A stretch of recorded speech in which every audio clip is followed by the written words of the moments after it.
Capsule. Alagaan ang paningin sa tulong ng Optin. Kitang-kita ang kalusugan ng mata. Artisan Joint Supplement. Bumabagal ang galaw dahil sa joint pain at arthritis. Mag-Artisan. Plemex for Kids.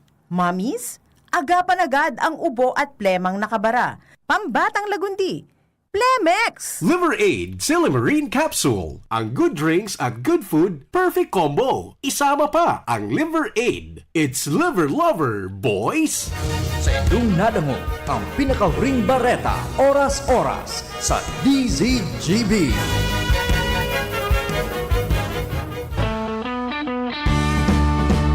Kasama natin ang Diyos, di ako mangangamba, di ako mababalisa. Kasama natin ang Diyos, kasama natin ang Diyos. Diyos maray na aldaw sa Endogawos mga tugang. Good afternoon everyone. Kumusta po kamungunyan aldaw ning Sabado, petsa 7 kang bulan ng Hunyo 2025.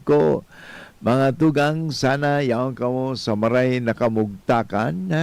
Ini pa pala ay sarong tape as live to si Father Boots Bombase nasa Calabanga, Camarines Sur ngunyan aldaw.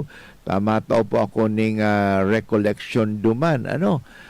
Pero sabi ko nga ni, parang dahil kita magkaigwaning gap, naghanda na ako, nag-prepare na kita. At siyempre, hindi naman kayo iiwanan ni Father Boots, dahil mahal naman kayo talaga ni Father Boots, Kaya sabi nga, padagos ang satuyang pagtao ning sa informasyon, pero pas magayon inspirasyon. Inspirasyon as in bendisyon, sa satuyang programang Marhay na Hapon. Kaya sana perming magayon ang satuyang Marhay na Hapon. Pero paano natin mapapagayon ang satuyang hapon? Siyempre, mapapagayon ta ang satuyang hapon kung permi satuyang pinaghurup-hurup nga ni, pinag-iisipan, pinagninilay-nilayan, at lalong-lalo na kung sa tuyang, if we are so aware of the presence of God in our life. Sabi nga sa kanta, kasama-sama natin ang Diyos. Totoo po mga tugang, pagkasama natin ang Diyos, anumang balakid, anumang mga pagsubok, anumang mga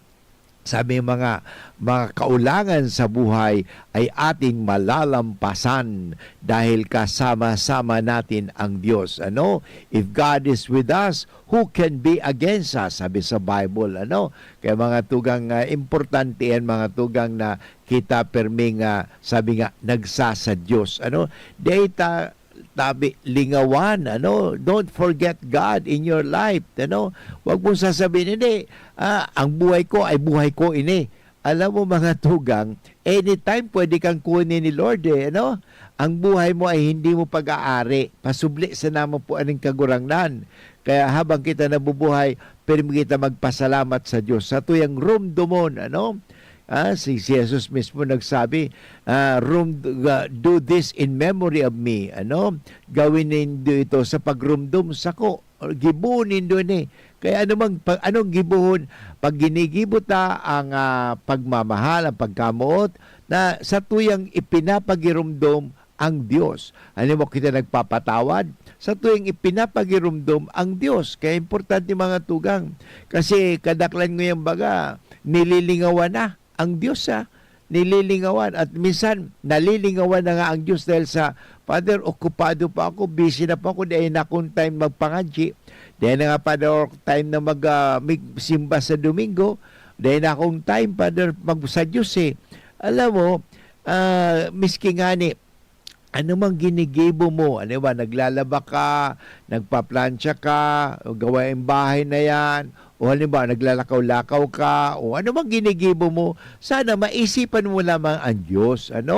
Pagkaaga nga pagkagising natin, dapat masabi mo, ay salamat sa Diyos na binigyang girara ako ng buhay.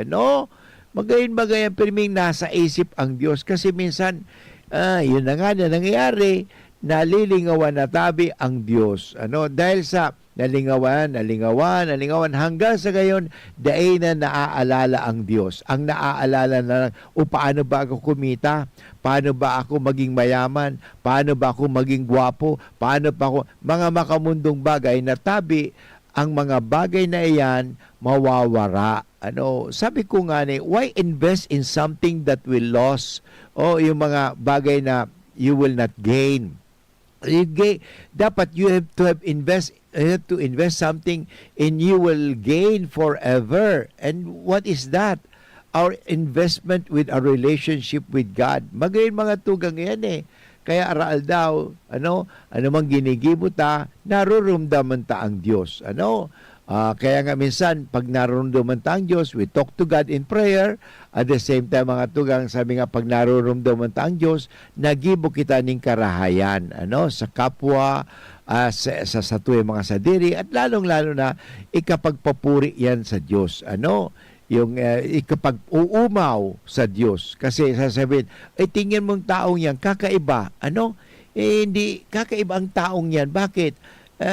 Hindi man siya misteryosa, kundi kakaiba. Ang ibig sabihin pala kakaiba kasi tingnan mo, ang taong yan lumanay, ang taong yan ay mapagkumbaba, ang taong yan ay ibang-iba, sa tao na pag galit ka agad, ano man nangyari, galit ka agad. Pagkatapos, dapat yan, ganito ka na agad. Grabe, akala mo siya na lang ang pinakamagaling, Kaya iba talaga, Sana nga, sabi ko nga, baka ng mga nakaaging aldaw, yung mga nag-adal sa Catholic schools, Catholic colleges, and Catholic universities, ang tanong, isinasabuhay nila kaya ang Catholic faith? They have the Catholic doctrine. Ang ganda, pinag-adalan nila sa Catholic dogma, Catholic doctrine, pero kulang naman sa Catholic practice. Anong importante mga tugang, hindi lang yung orthodoxy. Sabi nga, ang orthodoxy, right doctrine. Tama, ang ganda ng doktrina mo. Pero ang pangit naman ng ugali mo, pangit naman ng pamumuhay mo. Ang importante mga tugang, totoo, aram mo na, tama ang doktrina, at the same time, tama din ang ugali mo. Tama din ang isinasabuhay mo. Ang tawag nga dyan, orthopraxis. Kasi pag sinabing ortho, ibig sabihin right. Ortho. Yun, orthodoxy, right doctrine. Orthopraxis, right practice. Minsan, mali ang practices natin dahil sa mga Katoliko na nga tayo, naniniwala pa rin tayo sa mga superstitious beliefs. Ay, yan? Anong klase yan? Pare-pare, nagpapasiguro lang naman tabi. Alam mo, hindi kinakailangan maging sigurista ka. Ang kinakailangan, tapat ka sa Diyos. Kasi pag tapat ka sa Diyos, sigurado ka. Minsan nagsisiguro. Kaya minsan, halimbawa, baka sakali, minsan may sa harong, igwa ning Buddha, igwa ni Jesus. Bakit? Sino ba talagang sinasamba mo dyan? Si Buddha o si Jesus? Hindi pa din, nagsisiguro lang ako na baka pag mali ang mga turo ni Buddha, mayroon naman si Jesus. Pag mali ang turo ni Jesus, mayroon naman si Buddha. Alam mo mga tugang, hindi tama po yan. Sabi nga, hindi ka pwedeng sa mundong ito na namamangka sa dalawang ilog. Hindi pwede. Kaya ba yan? Namamangka ka sa dalawang ilog. Ang problema sa atin mga nabubuhay sa diborsyada, split, ang tawag nga split Christianity. Hindi dapat talagang maging totoo kita. Kaya nga, magayan pagirumdum iyan, permitang narurumduman ang Diyos. Kaya, siyempre mga tugang, sa aga, Domingo, petsa 8 kang bulan ng Hunyo, second Sunday na po pala mga tugang. Pag second Sunday, si Father Boots ay may misa po iyan sa Legazpi City Jail. Magmimisa naman pala ako sa Agaduman, alas 8:30. Ayun. At sa Kuya Man yan, parang nagduduman ako, parang mapagirumdum ko giraray senda na miski nga sinda nasa kulungan, mahal pa rin sila ng Diyos. Kasi alam mo mga tugang, hindi naman lahat na nasa kulungan talaga ay guilty. Minsan talaga sila ay napapaghinalaan lamang. Ano? Kaya huwag ka naman manghusga. O tingnan mo, kakaiba ang tao pag, ay ang tao nga tingin mo, hindi mapanghusga, mapangunawa, mapagpatawad, mapagmahal. Ano? Yan ang tunay na Kristiyano. Ano? Yan ang talagang may pinag-aralan at pinag-isa sa buhay. Minsan may pinag-aralan tayo, nag-aral tayo ng ganito, masa mga magagandang pinag-aralan pa sa magagandang paaralan, mamahalin paaralan pa rin, na privado, na Catholic school, pero pagkatapos, wala naman, pagkatapos magsimba, hindi man nagsisimbay. By the way, sa aga, Domingo tabi, pinapagirumdum ko naman tabi ka mo na magsimba ka mo. Father, dahil na po ako kasi tama na po ang online. Alam mo, kung dahil ka man talagang hilang, at the same time, pwede ka man tabi makapaglakaw, dahil bako ka man bedridden, pwede. Alam mo kasi, ang mga online masses na yan, para sa mga bedridden yan. Ay kung gusto mo bang kung lumpo ka, okay lang po yan. Pero kung hindi ka naman talaga lumpo, nakakapunta ka nga sa mall, nakakapunta ka nga kung saan-saan, pero pagdating sa simbahan, ay Father, hindi po ako pwede makapunta sa simbahan. Anong klase yan? Anong klaseng excuse yan? Anyway mga tugang, iyan ang pagirumdum ng tabi, na yung mga sa TV mass, online masses, para po lang yan sa mga bedridden, yung mga nakahiga, dahil sila po ay talagang ay may sakit. Yun po, kaya pwede sila. Pero pag wala ka namang sakit at nagsasakit-sakitan, baka matuluyan ka magkasakit, ingat ka dyan. Anyway, babalik muli si Father Boots pagkatapos ng mga paalala. Pre, makinig ka muna. Payong kaibigan lang ha. Work hard, play hard. Yan ang motto ko dati. Pero nakakapagod din pala katagalan. Sa gitna ng lahat ng mga puyat, inom at pagkain ng masasarap, kasama na ang oily at fatty foods, kailangan pa ring bantayan ang kalusugan. Tamang kontrol ang kailangan. Katuwang ko, ang Liverade. May silimarin na maaring makatulong protektahan ang atay. Cheers to more good times. Be a liver lover. Mahalagang paalala, ang Liverade ay hindi gamot at hindi dapat gamitin paggamot sa anumang uri ng sakit. Ang good drinks at good food, perfect combo. Isama pa ang Liverade para sa kalusugan ng atay. Mabibili sa mga leading drugstores nationwide. Birit na sana kaso parang may gumagasgas. Ganyan ang ubong may plemang mahirap ilabas. Mag-Plemex Forte Syrup. Gawa sa natural na lagundi. Tinutunaw ang plema. Pinipigil ang ubo. Ramdam ang hagod ng ginhawa. Sing your heart out. Basta lagundi, Plemex. Mabibili ang Plemex Forte Syrup 60ml at 120ml sa mga pangunahing butika nationwide. Vitex Nagundo L is a generic name of Plemex Forte. If symptoms persist, consult your doctor. Kung ikaw ay edad 50 pataas katulad ko, may mataas na ang risk ng manlalabo ng paningin. Mas challenging ang pang-araw-araw na gawain tulad ng pagbabasa, pagsusulat, at pagmamaneho. Ang Optin ay may lutin na maaari makatulong sa kalusugan ng mata, nilalabanan ang epekto ng glaucoma, macular degeneration at katarata. Kitang-kita ang kalusugan. Mabibili ang Optin sa mga pangunahing butika nationwide. Mahalagang paalala, ang Optin ay hindi gamot at hindi dapat gamitin panggamot sa anumang uri ng sakit. Attention! Attention! Mga paraantabay, may marhay na bareta! Ang DZGB nasa cellphone na! Yes po! Madadangog na ang DZGB sa saindong mga cellphone. Sa katuyuhan na mas lalo kamong mapagserbihan, asin dagdag na konvenyensya sa saindong gabos, ang DZGB. Pwede nang ma-access sa paagi kan sa indong cellphone. I-download lang sa saindong mga Android phone ang DZGB app sa paagi kang Google Play Store, asin Apple App Store, asin hanapo ng DZGB Live. I-install sa saindong gadget, asin malinig nindong madadangog ang DZGB. Libre po ini. DZGB. Number 1 na, may Facebook Live pa. Ngunyan, may DZGB Live app na. O, ano pang pigahalat nindong mga paraan tabay? Download na! Uwi na sa liwat, an okasyon kan Pentecostes sa Diocese kan Legazpi. Sa maabot na Hunyo 8, alas 8 ning aga hanggang alas 12 ning ugto, iniimbitiran ang gabos na mag-atindir sa pagselebrar kan kumpleanyo kan satong simbahan. Nagunyan, nasa 15 taon na sa satong diocese na kung sain saro ini sa mga makasaysayang pagtiripon kan gabos na mga ecclesial movements and communities. Dakulang biyaya na maabot kan satong simbahan, ining 15 taon nin kaugmahan na padagos kitang iniibahan kan banal na espiritu sa satuyang pagbaklay pasiring sa kabanalan. Kaya mare na kamo sa Ligao Gymnasium asin magdangog, makisayaw, asin makiugma sa padagos tang pagresibi kan biyaya kan kagurangnan. Teripo na kita sa Pentecostes 2025.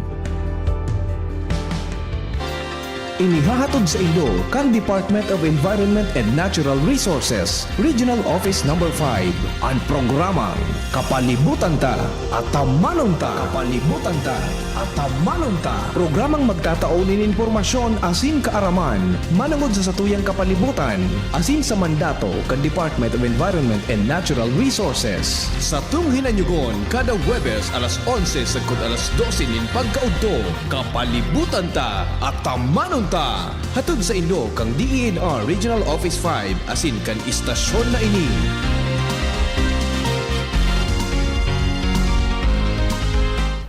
Hi, ako po si Ma'am Melinda Wee. Good news para sa may mga problema sa kalusugan. Magkakaroon po tayong gagawing free health consultation on June 7, Saturday from 9 a.m. to 4 p.m. at CMD office at 2nd floor PVLB Building 2, Peñaranda Street, Legazpi City. Pakidala po if may mga latest laboratory results kayo. Tandaan, June 7, Saturday from 9 a.m. to 4 p.m. at first come, first serve po tayo.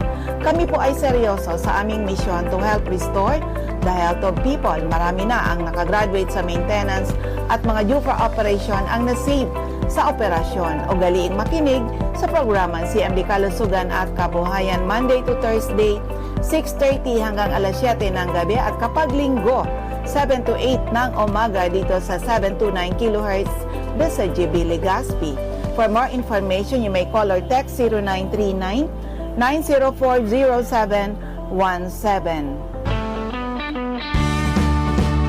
Kasama natin ang Diyos. Di ako mangangamba, di ako mababalisa. Kasama natin ang Diyos. Kasama natin ang Diyos. Okay, balik po kita giraray sa programang Maray na Hapon with Father Butch Bombasio Uping. Ngunyan aldaw ning Sabado, pesa 7 kang bulan ning Hunyo 2025 kung saan mga tugang sa tuya ngang inaandam o inahanda ang ating mga sarili para bukas. Dahil bukas po, sineselebrar ang kapistahan kang pagbaba kang Espiritu Santo, ang apod takayan Pentecostes. Alam mo ba tugang, ang Pentecostes, yan po ang ika-50 aldaw pagkatapos na iselebrar mga tugang ang resurrection o Passover. Okay? As it is said, Pentecost literally means 50th. Ano 50? It is a feast celebration celebrated on the 5th day after the Passover feast by the Jews, and the feast celebrated on the 5th day after the feast of the resurrection of Jesus Christ by the Christians. So, sa mga Hudyo, ganun din sineselebrate po nila yan after the Passover.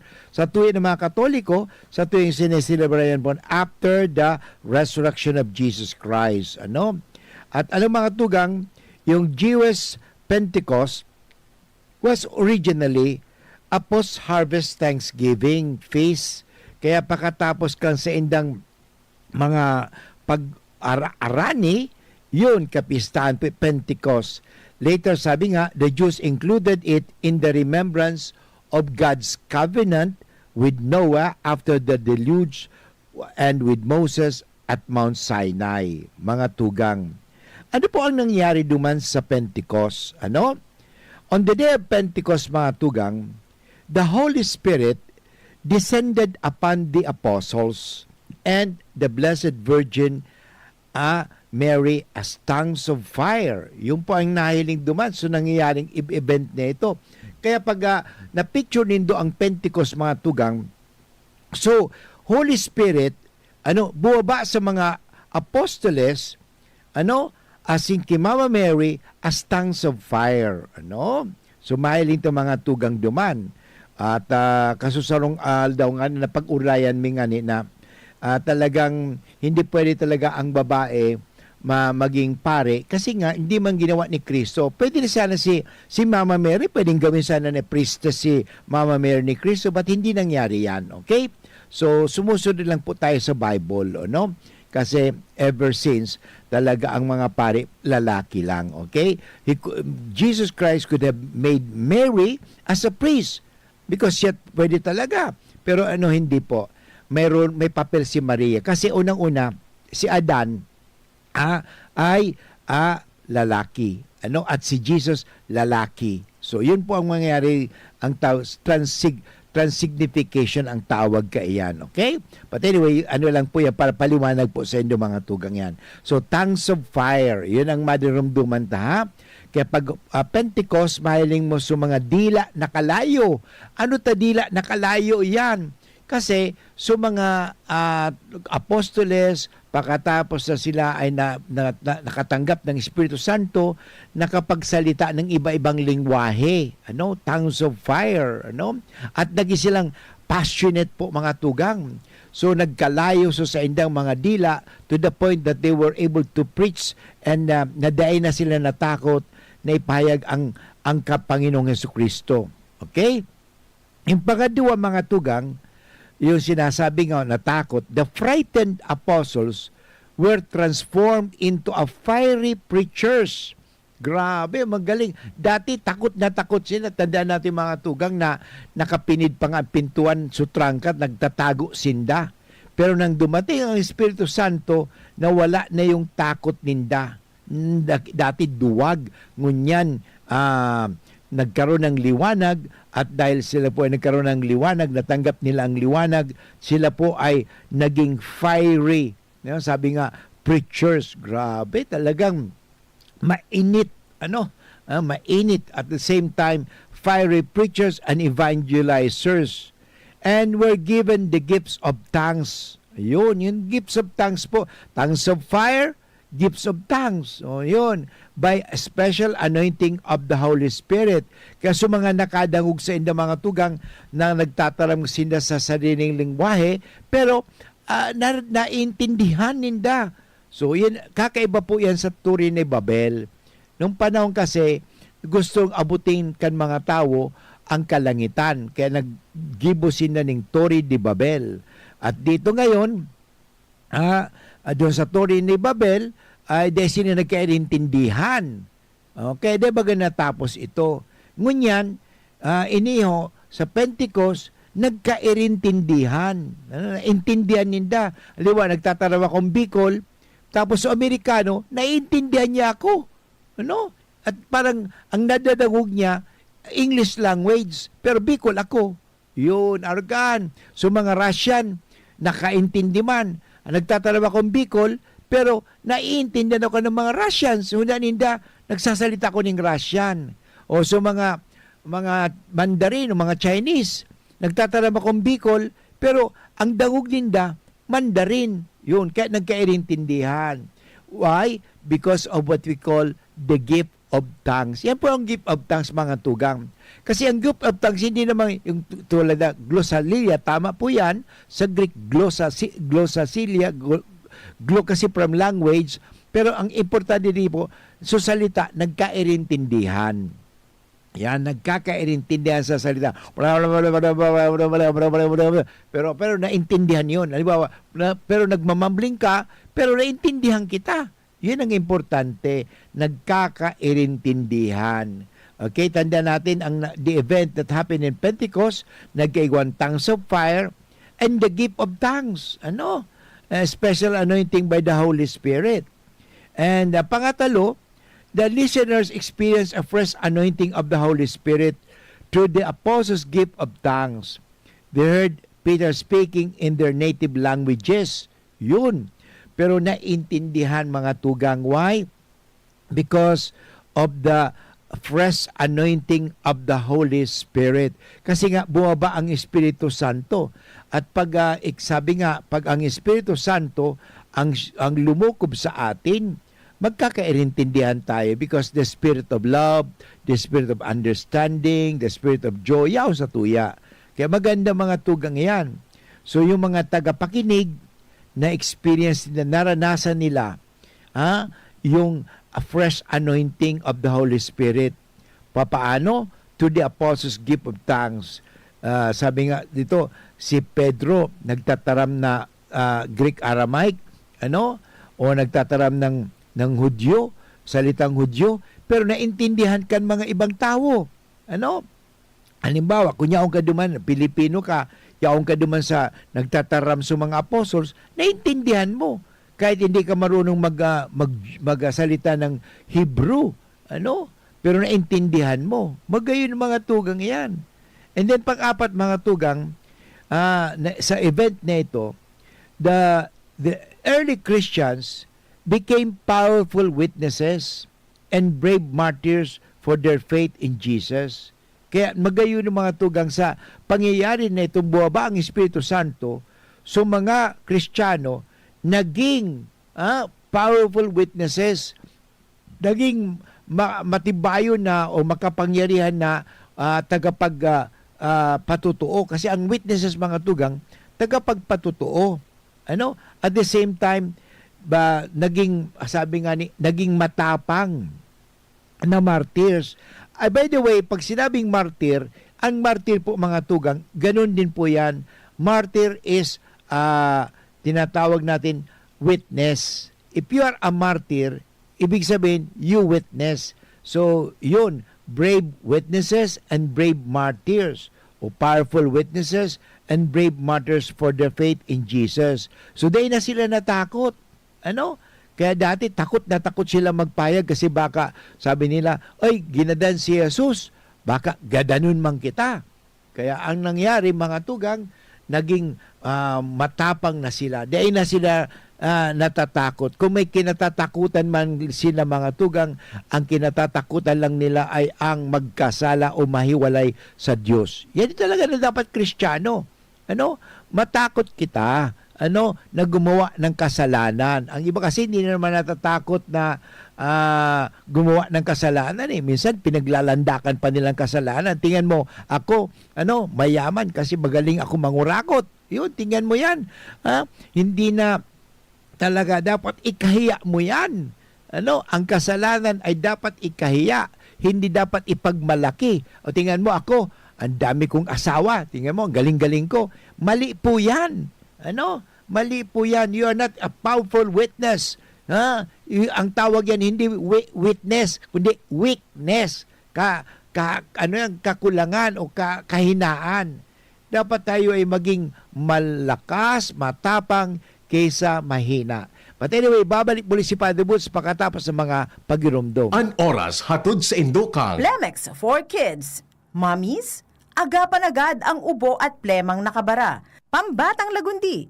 Plemex! Liver Aid Silimarine Capsule. Ang good drinks at good food, perfect combo. Isama pa ang Liver Aid. It's liver lover, boys! Artisan Joint Supplement. Bumabagal ang galaw dahil sa joint pain at arthritis. Mag-Artisan. Optin Lutein Capsule. Alagaan ang paningin sa tulong ng Optin. Kitang-kita ang kalusugan ng mata. Plemex. Pag may ubo o hika, Plemex agad. Basta lagundi, Plemex. Kasama natin ang Diyos. Di ako mangangamba, di ako mababalisa. Kasama natin ang Diyos. Kasama natin ang Diyos. Okay mga tugang, magayon na pag-urulayan ta ang papel kang Espiritu Santo sa satuyang buhay. Okay? Alam mga tugang, the role of the Holy Spirit in Christian life, number 1, as an indwelling God. Ang Diyos ay nananahanan sa tuya. Hindi ba narumduman ta kang Pasko, Emmanuel? Anong ibig sabihin? God is with us. The Holy Spirit make us His dwelling temples. Sabi nga dyan sa remember, di ba, our bodies are the temples of the Holy Spirit. No? So, yun po mga tugang yan. Mahiling mo sa sulat ni San Pablo sa Corinto, first letter of St. Paul to the Corinthians, chapter 3, verse 16. Yan. Mahiling ta mga tugang iyan na kita ay iniirukan kang Espiritu Santo. Yan. We are the temple, the living temples of the Holy Spirit. So, kaya nga, rumduman tayo mga tugang, na kung halimbawa, kung halimbawa, perming narumduman tayo, saan man kita magduman, I am a living temple of the Holy Spirit, syempre, ibig sabihin, nag-iirok sa kuya ang Diyos. At dahil ka nag-iirok sa ang Diyos sa kuya, ipahiling ko ang Diyos sa ibang tao. Yun man talagang importante ka na, yung tinatawag di indwelling God. The Holy Spirit makes us His living temples. Nag-iirok sa kuya ang Diyos. Sabi nga ni San Pablo, it is no longer I that lives in me, but God lives in me. So ang Diyos ang nabubuhay sa diri ko. Yun. Kaya nga, allow God to work in you. Allow God to be in you. Allow God to dwell in you. Yan, napakagayon. Number 2, ang papel kang Espiritu Santo, not only the indwelling God or dwelling sa tuyang mga puso, God as a strengthening God. Okay? Ang Diyos na nagpapakusog sa tuya. Kaya ang Espiritu Santo mga tugang, nagpapakusog yan sa tuya. Sa tuyang mga maluluya o mahihina. So, He strengthens us in our fight against temptations and in our mission in bearing witness to Christ by our transparent Christian lives. So, nagpapakusog mga tugang iyan laban sa tuwing paglaban sa mga tentasyon o sugot, asin sa pagiging saksi kay Kristo sa tuyang buhay Kristiyano. Yan. Magayon mga tugang iyan. Kaya, ang primero, ang Espiritu Santo nag-iirok sa tuya. Ang pangadwa, ang Espiritu Santo nagtatao sa tuya ning kusog. Yan, importante. Kusday ang kusog, maluya ka. At pag mahina ka, wala kang panlaban. Kaya ang Espiritu Santo mga tugang, yan ang nagtataw sa tuya ning kusog. Pakusugun ta sa tuya. Pangatulo, ang Espiritu Santo, ang papel ng Espiritu Santo sa tuyang buhay as a sanctifying God. Kasubago nagpapakusog. Ngunya naman, nagpapabanal. Nagpapabanal. He makes us holy through the sacraments. Kita ay nagpapabanal. Ang tawag, sanctifying God. Okay? So, God is an indwelling God, a strengthening God. Now, He is a sanctifying God. Bakit sanctifying God? Because He makes us holy through the sacraments. Through baptism, He makes us children of God and heirs of heaven. Mahiling ng mga tugang iyan. Na kita ay nagiging mga aki ng Diyos. Yan ang magayuno na sa tuyang pag-urulayan. Kita nagiging mga aki ng Diyos. At dahil mga aki ng Diyos, kita ay nagiging tagapagmana ng kalangitan. Okay? Siyempre, aki ka ng Diyos, tagapagmana ka. So, yun. Letter B, sabihin natin, because sanctifying God, napapabanal kita ng Diyos, through confirmation, He makes us temples of God, warriors and defenders of faith. Kaya dapat kita baga pag kinumpilan, nagiging tayong defenders of faith. Kaya pagtanggol taang sa tuyang pananampalataya sa Diyos. Kaya sabi nga, temples of God, warriors and defenders of faith. Magayon mga tugang, pagirumdum yan sa tuya na kitang mga nakumpilan, hindi lang basta nakumpilan, kundi ang ibig sabihin, naging matatag ka na, maging malakas ka na, kaya dapat ikaw ay maging tagapagtanggol, tagapaglaban, labanan natin. At isa pa, because God is a sanctifying God, through the sacraments of reconciliation, sa pagkukumpisal. Sa pagkukumpisal, tanda natin, God enables us to be reconciled with Himself by pardoning our sins. Yun. Kasi mga tugang nakapagpapakusog kaya ang pagkukumpisal. Subukan mo pag ikaw nagkukumpisal, although sinasabi ang kasalanan ay kahinaan, pero pagdating sa pagkukumpisal, ikaw ay napalalakas. Natatawan ka ng kusog. Yan. Kaya lalo kang kumukusog pag ikaw nangungumpisal. Kasi nga, hindi lang nababawasan o nalilinis ka ng kasalanan, kundi ikaw ay nagkakaroon ng kusog. Yan, laban sa kasalaan. Dahil ngayon, dahil reconciled with God ka na, pinatawad na sa imong kasalaan, yaon ang Diyos sa imo. At pag yaon na sa imo ng Diyos, sabi nga ni San Pablo, who can defeat us? Sino ang makakapagtalo sa atin? Wala na. Kasi ang Diyos ay kasama natin. Ang Diyos ay kasama-sama natin, kaya makusog tayo. At napapabanal kita through the sacrament of the Holy Eucharist. Kaya maganda sa aga, magsimba tabi kita sa tuya nga siniselebrar ang Pentecost. Through the sacrament of the Holy Eucharist, He gives us spiritual nourishment by changing bread and wine into Jesus' body, blood, soul, and divinity through epicles. Yun. Kaya mga tugang, nakakapagpakusog yan kung kita tumatanggap kang sakramento ng pagsisimba. Lalo pagkukumunyon. Mga tugang, magayon talaga. Kung nagsisimba kita, mag-ako kita ng kumunyon. Kasi sayang Nagsisimba naman kita, pero hindi kita nagkukumunyon, para kang nagduman sa party, nagduman sa handaan, di ka man nagkakan. Anong ginibo mo? Mayo. Nag-istorya sana. Nagkapik-istorya, di ka nagkakan. Di paguli mo, di gutom ka. Yun ang problema sa tuya. Gutom spiritually. Para bang nagdumang ka sa handaan kasi magdangog sana, makipagchismisan. Di ka man nagkakan. Yun. Kaya di sa misa, arog man kaan, nadagog ta ang tataramon ng kagurangnan, pero dapat magkakang kita. Ang mismong pigkakakanta ay si Jesus mismo, the body of Christ. And the body of Christ, para kita tawaan ng kusog. Kasi si Jesus ang, sabi kan mga apostles, Lord, to whom should we go? You have the words of eternal life. Yun, napakaganda yan. So at the same time, kita napapabanal through the sacrament of the priesthood, ordination, matrimony. He makes the church community holy. So alam mo, ang kasal dapat magpabanal, o ang pari nagpapabanal. So yun po mga tugang iyan. By ordination and matrimony or marriage, He makes the church community holy. Yan, hindi ba?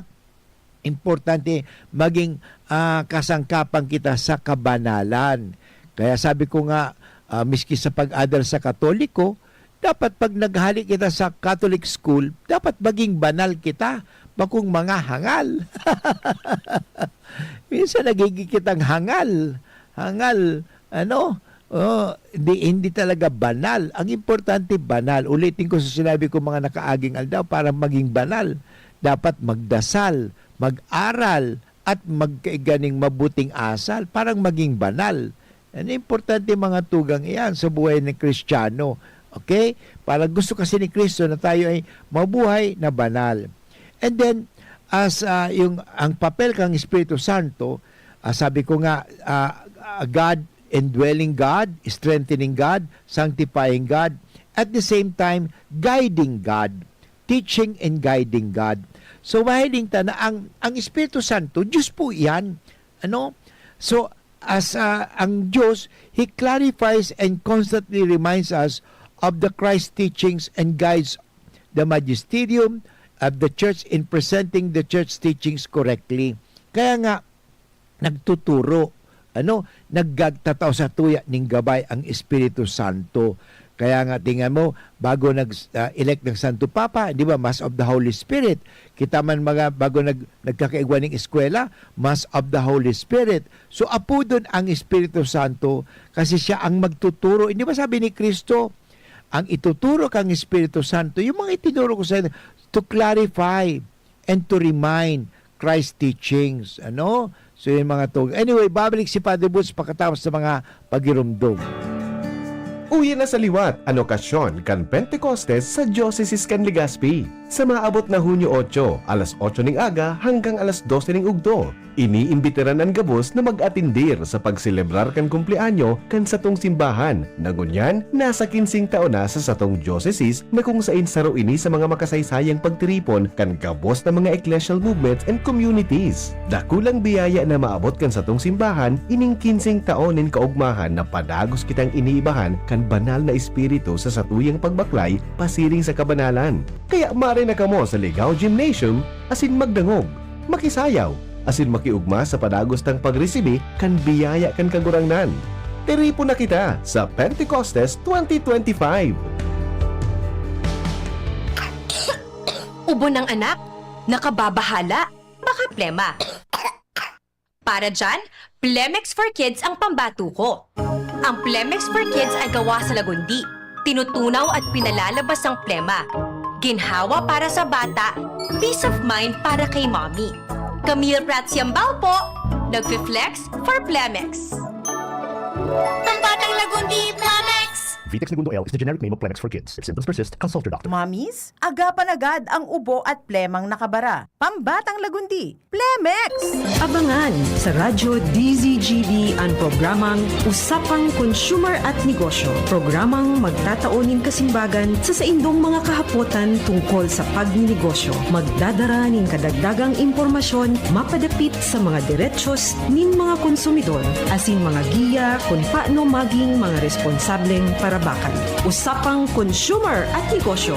Mataon pagnibid sa mga matrayumpong negosyante asin sa mga establishmento de negosyo na may marhayin na kontribusyon sa komunidad. Usapang Consumer at Negosyo. Madadangog na kada primero Biyernes kan bulan, alas 11 sagkod alas 12 nino. Ihahatod sa Indo kan Department of Trade and Industry Regional Office 5. Usapang Consumer at Negosyo. Abangan! Tuhod, siko, baywang, aray! Paglaging pasan ang sakit sa kasukasuan, sign na yan ng arthritis o joint deterioration. Karaniwan kapag nagkakaedad na, kailangan ng tibay at ginhawang makakapitan. Kaya ng artrisin yan. May undenatured type 2 collagen at methylsulfonyl methane na maaaring makatulong protektahan ang kalusugan ng kasukasuan. Make the right move. Uminom ng artrisin araw-araw.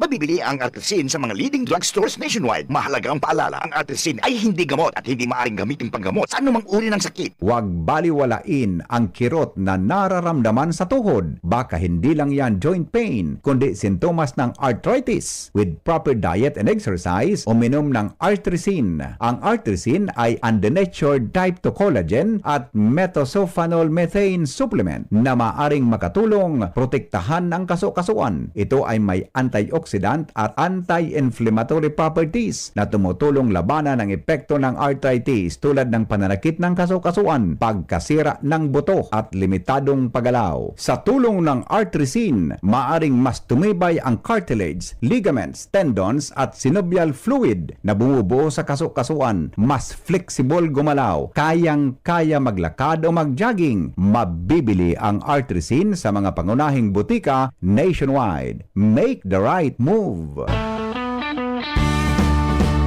Kasama natin ang Diyos. Di ako mangangamba, di ako mababalisa. Kasama natin ang Diyos. Kasama natin ang Diyos. Okay, balik po kita giraray sa programang Maray na Hapon with Father Butch Bumbasi, OP.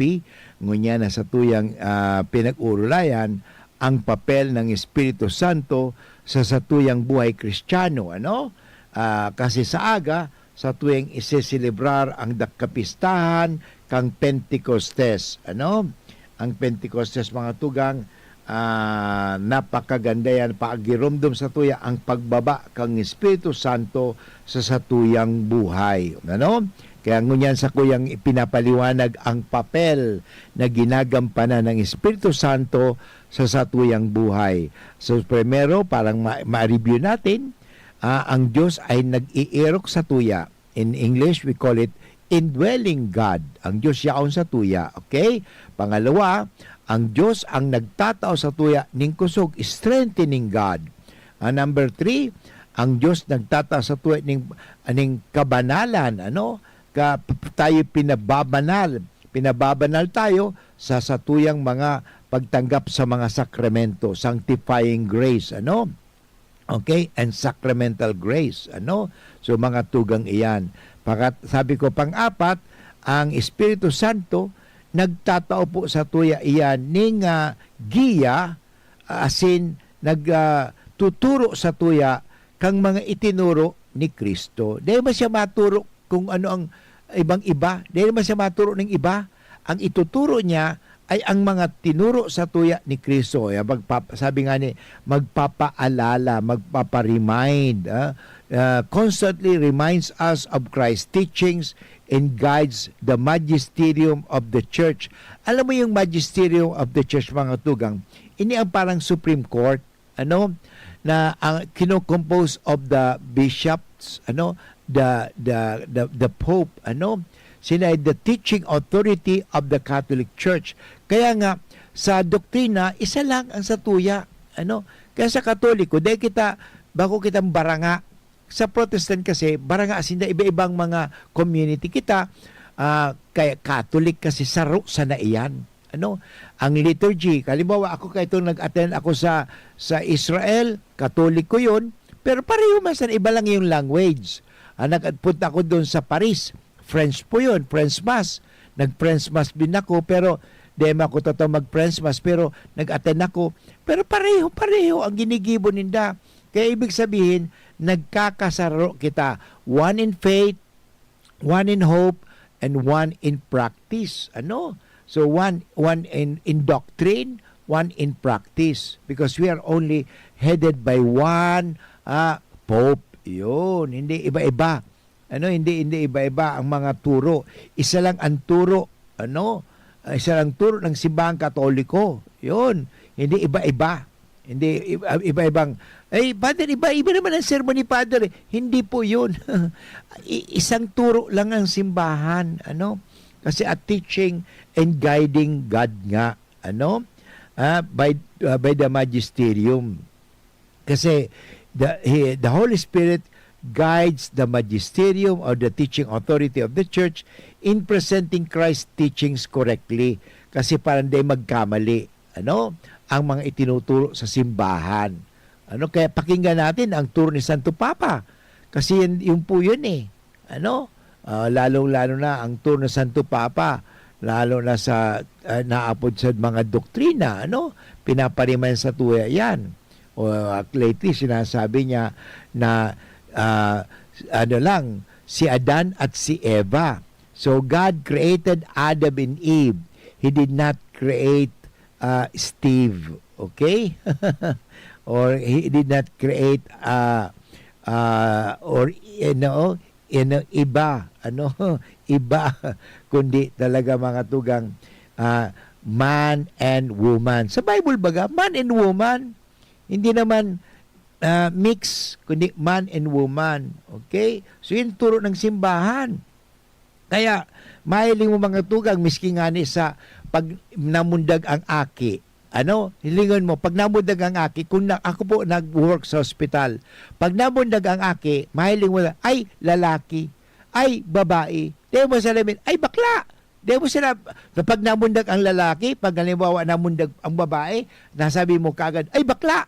Hindi mo naman, mahiling mo tulos. Gamitin ko, sorry for the word.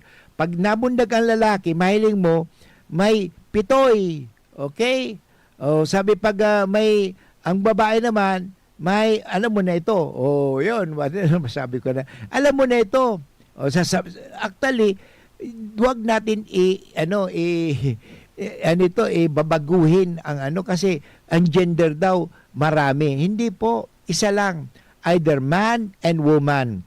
Tingnan natin sa pagkamundag. Kasi yan po ang mahiling tatulos May namundag bang bakla? Wala. Yun, orientation lang po yun. Orientation po yan. Pero mahiling ta mga tugang na pag ang tao namundag, mahiling mo tulos iyan. Okay? Mahiling mo tulo lalaki yan o babae. Okay? By their organ. Mahiling mo tulo siyan. Kaya yun po yan ibig sabihin. Wag mo sabihin na ulitin ko pag may punta ka doon sa ospital, may sinilang yung may pinanganak, nakita mo kaagad yung baby, sasabihin, ay bakla ba hindi bakla? Hindi naman, ay babae, ay lalaki. Yan mga tugang, huwag natin babaguhin. Kasi yan po talaga ang kalikasan. Pag binago mo ang kalikasan, masisira ka. Actually, marami nangyari doon. Itong lalaki, nagpagkaagning putay, ng vagina, o pipi, So, anong nangyari? Ay, permidang makulog ang sa iya. Bakit? Kasi isang wound. Sugat po yan It's not a natural wound. If it is a natural wound, okay. But it is an invented or artificial wound. Kaya nga, ang sabi daw, ang bata. Kasi artificial wound po ang nilagay mo dyan. Hindi mo pwedeng sirain ang kalikasan. O, yan po ang nangyari Kaya, yan po ang turo ng simbahan. Okay? Tingnan po natin ang simbahan. Ano yung puro Ayun, number 5. Sa papel kang Espiritu Santo as a listening and speaking God. Ang papel kang Espiritu Santo ay sarong listening and speaking God. God listens to our prayers, enables us to pray, and speaks to us mainly through the Bible. So nagtataram ang Diyos sa tuya sa Bible. And pagdating sa Bible, may mga Bible na incomplete. How many books do they have? Only 66.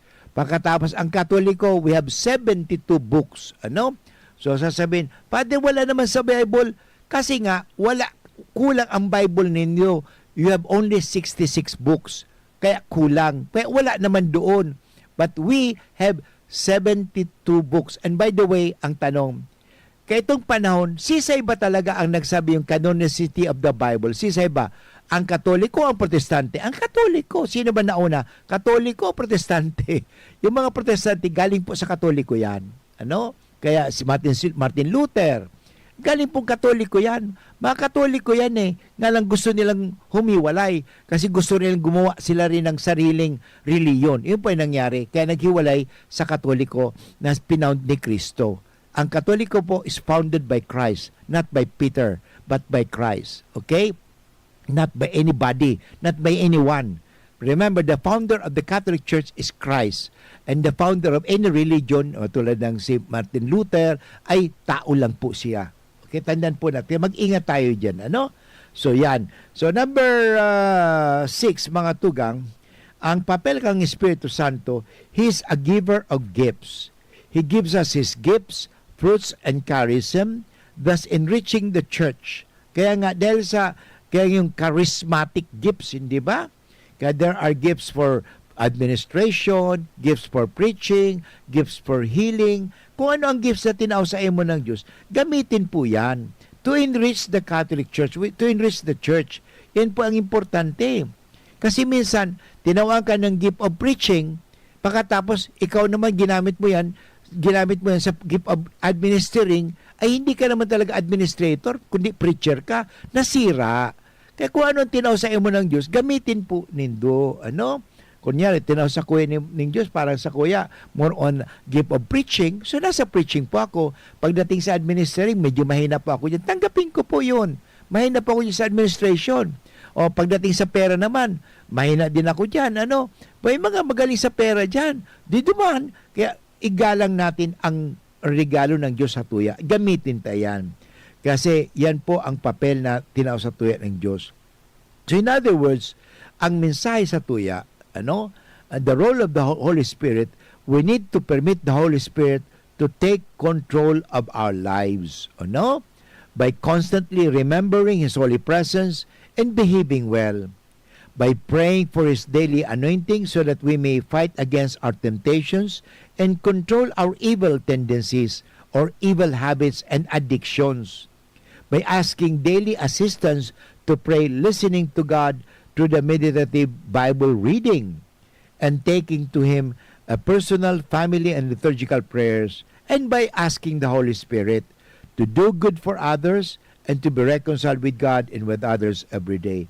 Sana po mga tugang, ako po ay nakapagtao sa inyo ng inspirasyon, lalo na hindi lang informasyon manunugod sa role of the Holy Spirit sa tuyang buhay, kundi asin bendisyon. Okay? Inspirasyon, asin bendisyon. Sa Giraray, nagpapasalamat po ako sa Student Technical. At the same time, nagpapasalamat po din ako sa item production. Ito po, si Giraray, si Father Boots Bombase, na nag-aanyaya bukas na magsimba tayo dahil bukas ay araw ng Pentecostes. God bless you and good afternoon. Bye-bye!